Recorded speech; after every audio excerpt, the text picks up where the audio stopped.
नमस्कार साथियों, मैं राजेंद्र आप सबका स्वागत और अभिनंदन करता हूं अपने YouTube channel astrology based on लघु पारसरी में। आज मैं स्वतंत्र भारत नहीं, स्वतंत्र भारत के भविष्य की बात करूंगा। उसके जन्म के समय के आधार पर भारत देश कब बना यह कहना मुश्किल है, किसी को पता नहीं। लेकिन स्वतंत्र भारत कब बना यह हम सबको पता है। और स्वतंत्र भारत को एक नए राष्ट्र का जन्म माना गया। आप सबको यह जानकर आश्चर्य होगा कि भारत के स्वतंत्र होने का समय उज्जैन के ज्योतिषी श्री हरदेव जोशी एवं सूर्य नारायण व्यास ने निर्धारित किया था। उन्होंने डॉक्टर राजेंद्र प्रसाद को फोन किया। डॉक्टर राजेंद्र प्रसाद जो भारत के पहले राष्ट्रपति बने, कि भारत की स्वतंत्रता का समय 15 अगस्त 1947 रात 12:01 का रखा जाए। डॉक्टर राजेंद्र प्रसाद ज्योतिष में विश्वास रखते थे, प्राचीन भारतीय विधाओं में विश्वास रखते थे, इसलिए उन्होंने इन ज्योतिषियों की बात मानी और देश उसी समय आजाद हुआ। अब जो समय ज्योतिषियों ने बताया था वह क्यों बताया था, यह अगर कुंडली पर हम एक नजर डालें तो स्पष्ट हो जाएगा। जिस समय भारत देश स्वतंत्र हुआ, स्वतंत्र भारत एक नया देश बना, नए देश का उदय हुआ, उस समय पूर्व दिशा में वृष राशि उदित थी। इसका मतलब यह है कि स्वतंत्र भारत की लग्न वृष लग्न होगी। अब सबसे पहले हम वृष राशि की बात कर लें। वृष राशि एक स्थिर राशि है। स्थिर राशि और चर राशि, राशियों के कई तरीके के विभाजन हैं। उसमें से एक विभाजन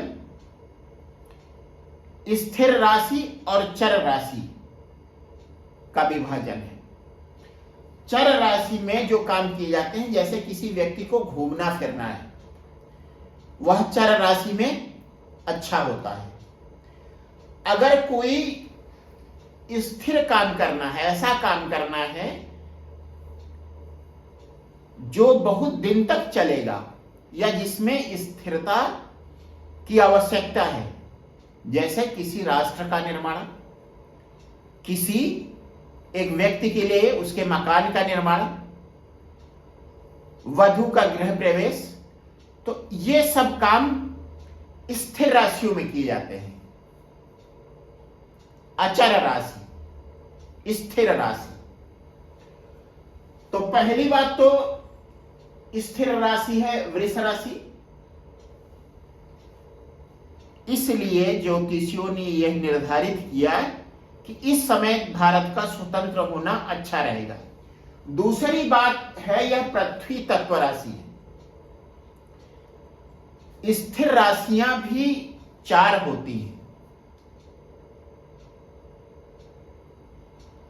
उस 4 में से वृष को ही क्यों चुना गया? उसकी वजह है कि यह पृथ्वी तत्व राशि है। पृथ्वी तत्व राशि का सबसे बड़ा गुण है, जो पृथ्वी का गुण है वही पृथ्वी राशि का गुण है। पृथ्वी तत्व राशि पृथ्वी की तरह सहनशील होती है। पृथ्वी को मां कहा जाता है, एक मां की तरह सहनशील होती है और अपने प्राणियों का भरण पोषण करती है। इसलिए वृष राशि जो स्थिर राशि है और पृथ्वी तत्व राशि है, किसी दूसरी स्थिर राशि या पृथ्वी तत्व राशि की तुलना में ज्यादा उपयुक्त लगी ज्योतिषियों को भारत के स्वतंत्र होने के लिए। और उसका परिणाम आज हम देख भी रहे हैं। यह देश लगातार प्रगति कर रहा है। कभी कभी उसमें कुछ अवरोध भी आते हैं, लेकिन वे अवरोध उस तरीके के होते हैं जैसे बीच में कोई पत्थर आया और हमने उस पत्थर पर पैर रखा और फिर एक छलांग मार दी, तो वह पत्थर अवरोध नहीं बनता है, वह पत्थर किसी खराब रास्ते को पार करने का माध्यम बन जाता है। अब अगर बात करें वृष लग्न की, तो उसके लिए शुक्र, बुध और शनि, लग्नेश, पंचमेश और योग कारक शनि, नवमेश, दशमेश शनि शुभ है। इसके अलावा क्रूर केंद्रेश शनि और क्रूर केंद्रेश मंगल भी शुभ है। क्रूर केंद्रेश सूर्य जो चतुर्थेश है और क्रूर केंद्रेश मंगल जो सप्तमेश है वे भी शुभ है। इस तरह से 5 ग्रह शुभ हो गए। सबसे पहले या सबसे ज्यादा अगर बात करें इधर से हम चलें तो शनि शुभ हो गया योग कारक होने के कारण, नवमेश होने के कारण, सबसे बलवान केंद्र होने के कारण। उसके बाद बुध की बारी आती है, पंचमेश है, साथ ही साथ द्वितीयेश है। फिर शुक्र की बारी आती है, शुक्र लग्नेश है, साथ ही साथ खस्तेश भी है। तो यह उतना शुभ नहीं है जितना कि शनि और बुध है। उसके बाद क्रूर केंद्रेश चतुर्थेश सूर्य शुभ है और क्रूर केंद्रेश मंगल जो वृश्चिक और मेष राशियों का स्वामी है वह भी शुभ है।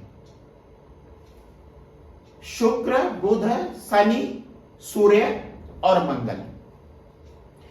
जिस समय देश आजाद हुआ जन्म के समय, उस समय शनि की महादशा थी, योग कारक शनि की महादशा, और चंद्रमा पुष्य नक्षत्र में था। एक और अच्छी बात, नक्षत्रों में सबसे शुभ नक्षत्र पुष्य नक्षत्र माना जाता है, जिस समय अपना देश स्वतंत्र हुआ। और वृष राशि पूर्व दिशा में उदित हुई, लग्न हो गई वृष, वृष लग्न, शनि महादशा, पुष्य नक्षत्र, सब कुछ एक तरह से अनुकूल।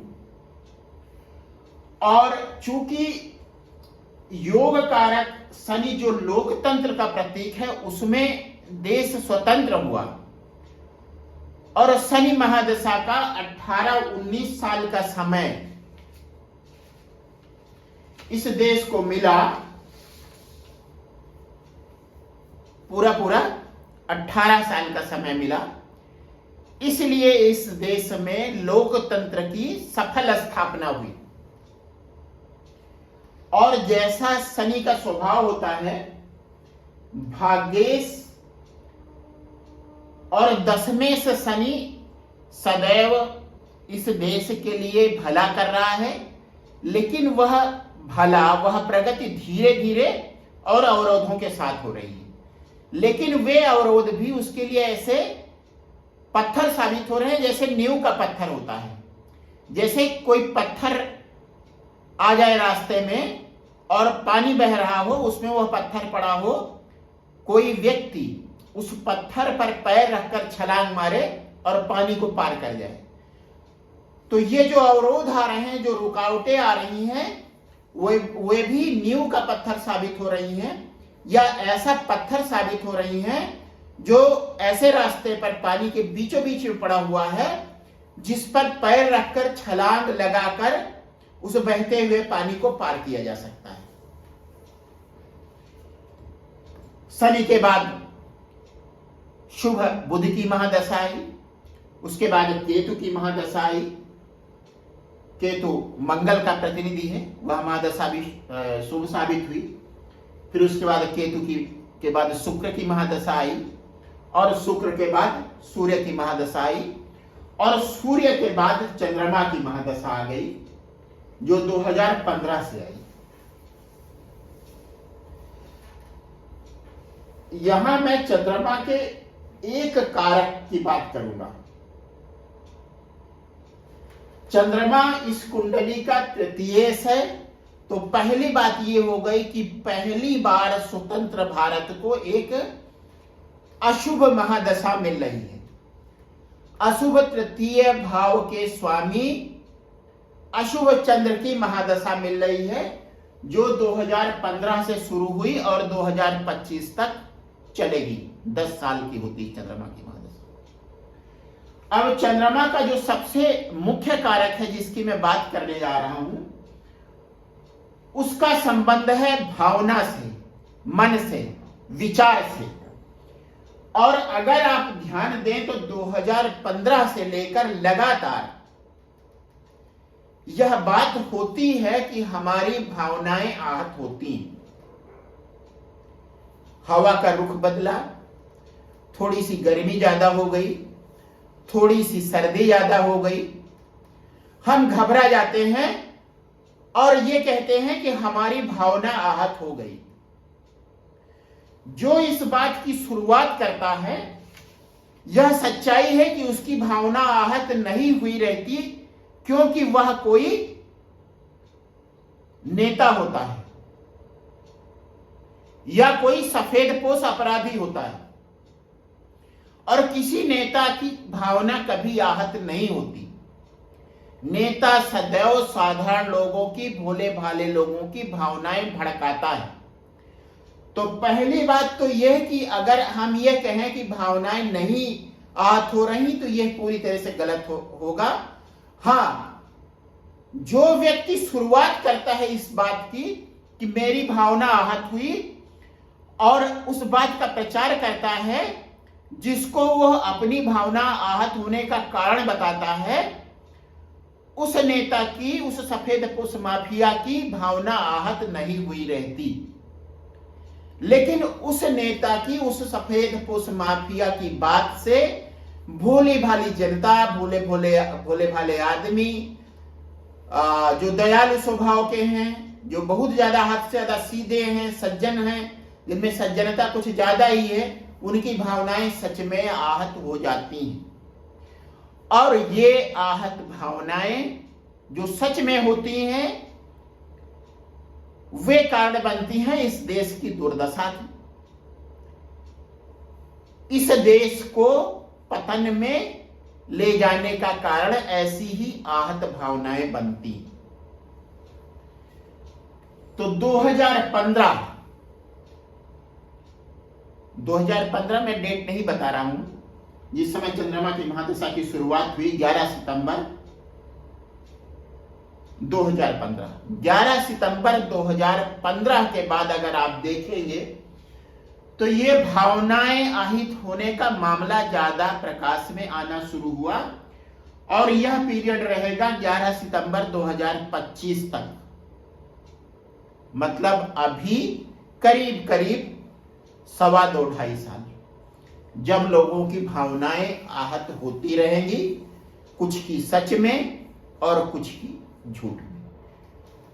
इसी चंद्र महादशा से आपको पारसरी ज्योतिष की सत्यता का अनुमान हो सकता है।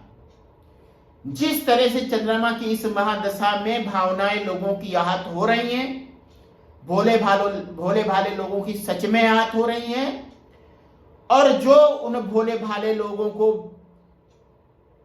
उकसा रहे हैं, और अगर मैं थोड़ा सा निर्मम शब्द इस्तेमाल करूं तो बेवकूफ बना रहे हैं, उनकी भावनाएं नहीं आहत हो रही। इसी से आप पाराशरी ज्योतिष की सत्यता का अनुमान लगा सकते हैं। ये तो बात हुई चंद्रमा की, भावनाओं की, मन की, विचार की। अब ये चंद्रमा की यह महादशा कैसे खराब है? चंद्रमा तृतीय भाव का कारक है। तृतीय भाव, छठे भाव और 11वें भाव अशुभ होते हैं, जिसमें तृतीय भाव सबसे कम अशुभ होता है। इस तृतीय भाव चंद्रमा की महादशा में आप ये देख रहे हैं कि देश की 80% आबादी को मुफ्त के राशन पर निर्भर होना पड़ रहा है। और ऐसा माना जा रहा है कि 20% आबादी ऐसी भी है जिनके पास राशन कार्ड नहीं है, वे अपने राशन कार्ड के इंतजार में हैं। अगर वह 20% आबादी भी जुड़ जाए तो यह प्रतिशत 100 से भी ज्यादा हो जाएगा। देश की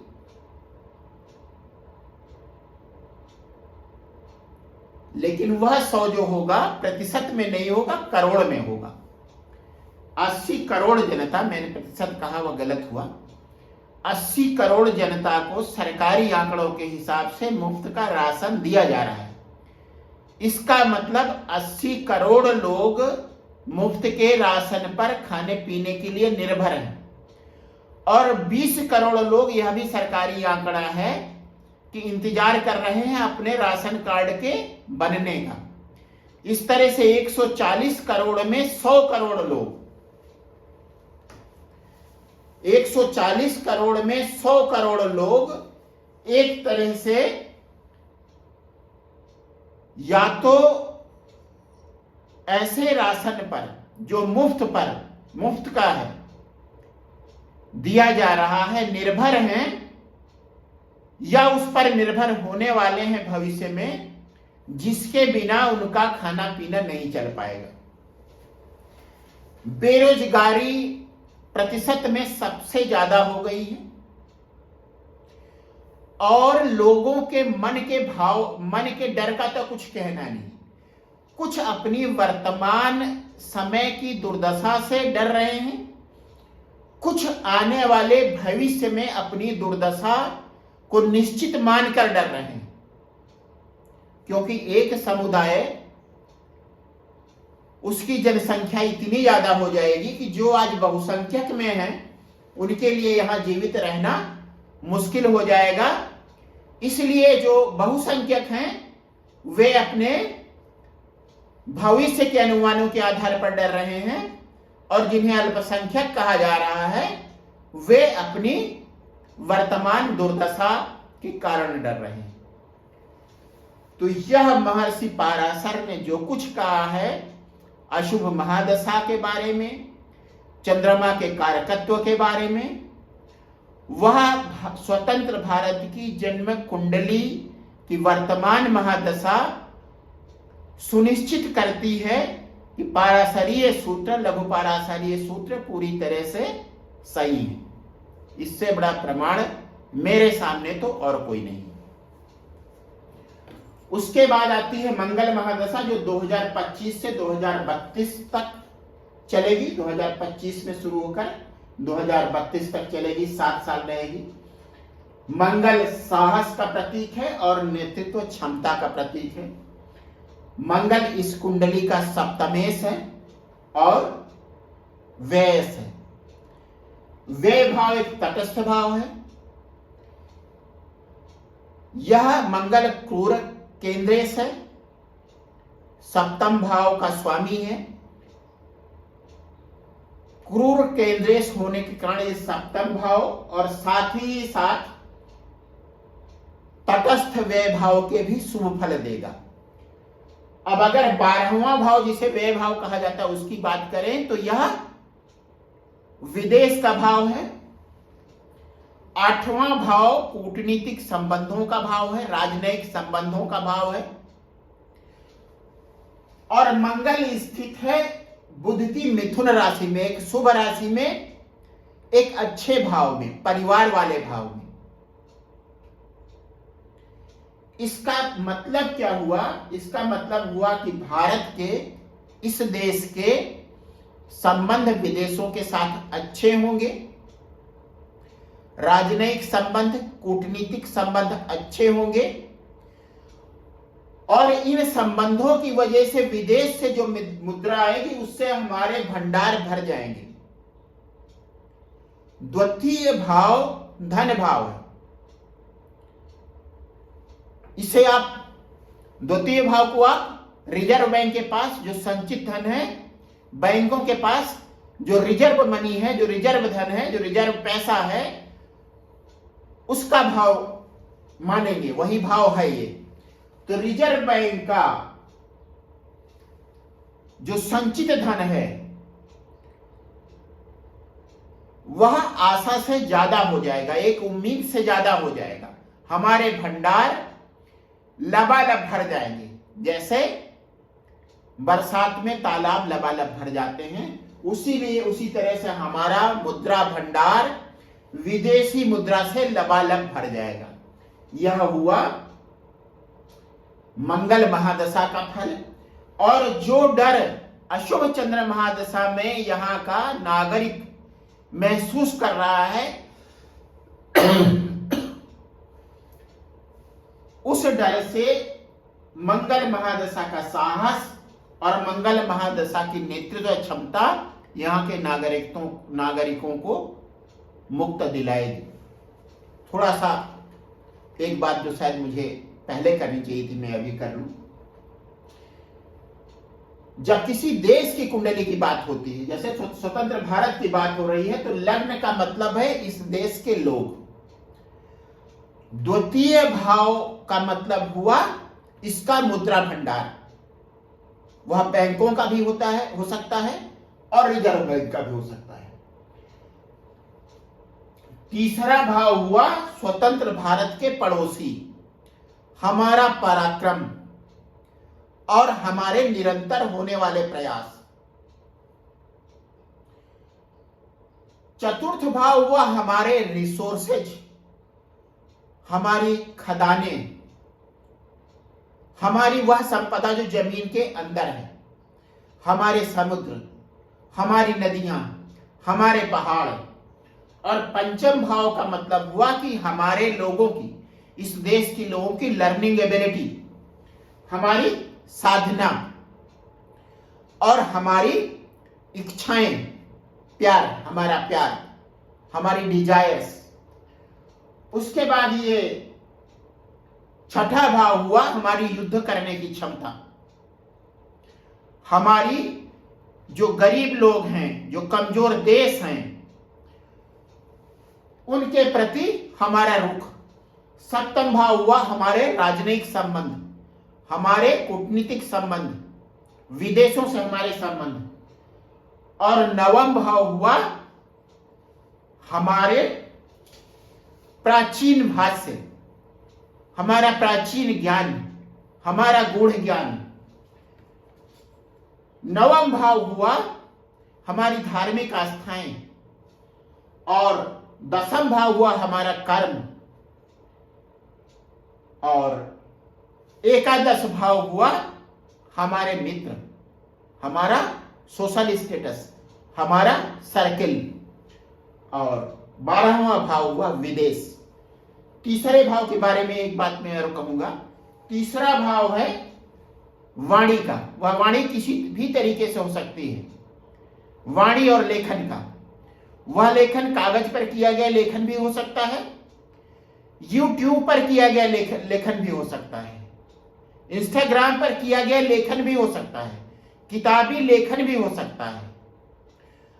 और जब वाणी की बात आती है तो वह वाणी आपस की बातचीत भी हो सकती है, सोशल मीडिया पर बोला गया या डाला गया कुछ मटेरियल, कोई सब्जेक्ट भी हो सकता है। इवन जो कुछ भी मैं कर रहा हूं वह भी तृतीय भाव से संबंधित है। मेरी शनि की महादशा है और शनि मेरे तृतीय भाव में बैठा हुआ है। तुला लग्न की मेरी जन्म कुंडली। तो मंगल महादशा में 2025 से 2032 तक हमारा साहस बढ़ेगा और हमारी नेतृत्व क्षमता, हमारे देश की नेतृत्व क्षमता उभर कर आएगी।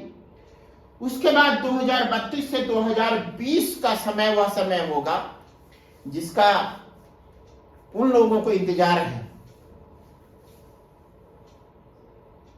जो इंतजार है कि बजाय कहना चाहिए इंतजार था, जिन्होंने इस देश के लिए आजादी की लड़ाई लड़ी।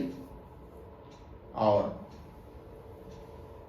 अगर वे कहीं होंगे, जैसा कहा जाता है कि मरने के बाद भी कुछ न कुछ जीवित रहता है, तो वे जीवित आत्माएं जिस चीज की चाह में हैं, और हम जीवित आत्माएं जो इच्छा रखते हैं इस देश के बारे में, इस देश के नागरिकों के बारे में, हमारी वह इच्छा,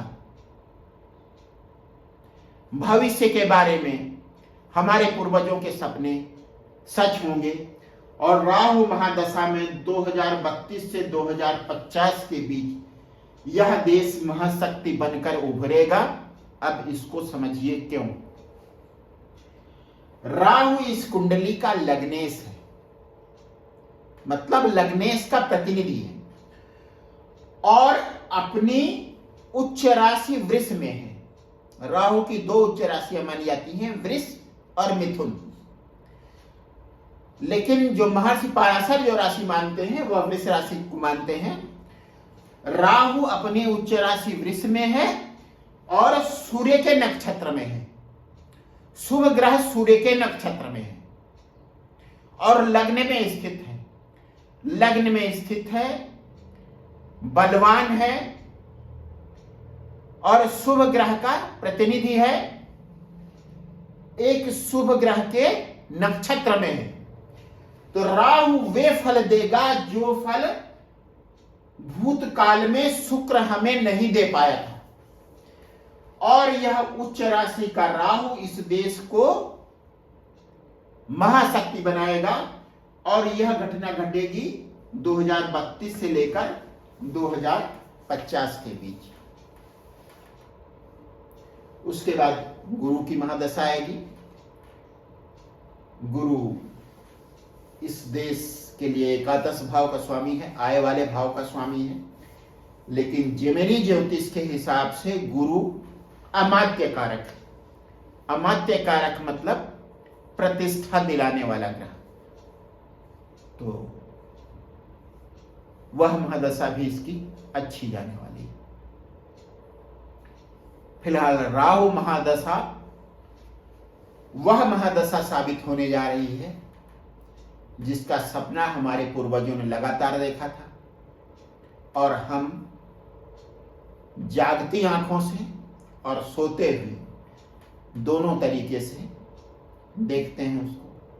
हमें वह महादशाएं मिले या ना मिले, लेकिन मेरा ज्योतिष का ज्ञान यह कहता है, पराशर महादशाएं यह कहती है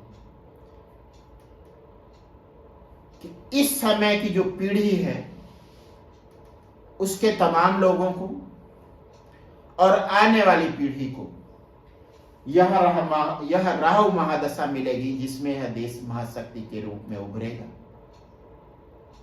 बस अपनी बात में यहीं पर समाप्त कर रहा हूं। आप सबका बहुत बहुत धन्यवाद मेरे वीडियोज को ध्यान से सुनने के लिए।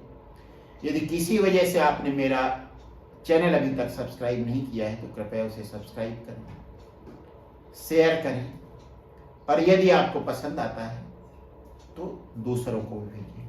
फिर से एक बार बहुत बहुत धन्यवाद आप सबका।